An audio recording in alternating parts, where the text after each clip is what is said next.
मित्रांनो आता मी आलो आहे दुपारच्या वेळेस आलेलो आहे. 3 वाजलेले आहेत आणि 3 वाजता मी आलेलो आहे कारण की सकाळी यायला नाही भेटलं. कारण की थोडंसं पार्ट टाईम वगैरे काम करत असतो, त्याच्यामुळे आज सकाळी जरा बाहेर होतो. आता जिथे पाणीचे पॉट लावलेले तिथे आता पाणी भरतो आहे. पाणी भरलं नव्हतं त्याच्यामुळे आता तिथे पाणी भरतो आहे. ऊन खूप आहे, मला ओळखलं की नाही मी चेहरा दाखवतो. हो का, ऊन खूप आहे त्याच्यामुळे हे सगळं घातलेलं आहे.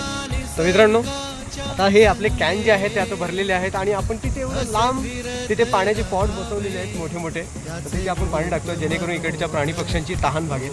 तर माझ्यासोबत आज आहे माझा भाचासुद्धा आलेला आहे अमय. तर तो म्हणाला तर मला पण यायचं आहे. मग तो आता दुपारच्या वेळेस माझ्यासोबत आला आहे. तो आला आहे म्हणून इथे यायला मिळतं आहे कारण त्याने गाडी घेऊन आला आहे. कारण एवढ्या उन्हात चालत हे सगळं करणं पॉसिबल नाही आहे.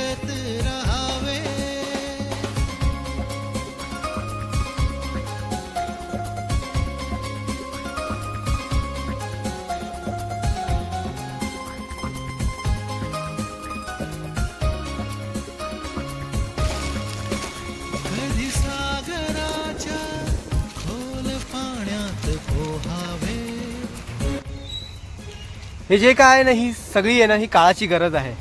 कारण की मी नेहमी म्हणत असतो की जल जमीन जंगल वाचेल, प्राणी पक्षी जगेल तरच माणूस पुढचं सुंदर आयुष्य बघेल. पाण्यात पोहावे त्या शीतल पाण्यात मन हे चिंब भिजावे त्याच्या थांगपणाने मन ताळ्यावर यावे त्याच्या थांगपणाने मन ताळ्यावर यावे. अशा प्रकारे उत्तम असं काम झालेलं आहे. तुम्ही सुद्धा अशा प्रकारे काम करायला सुरुवात करा. ही काळाची गरज आहे. कॅमेरामन सेल्फी सोबत शंकर सुतार, निसर्ग माझा. जय हिंद, जय महाराष्ट्र.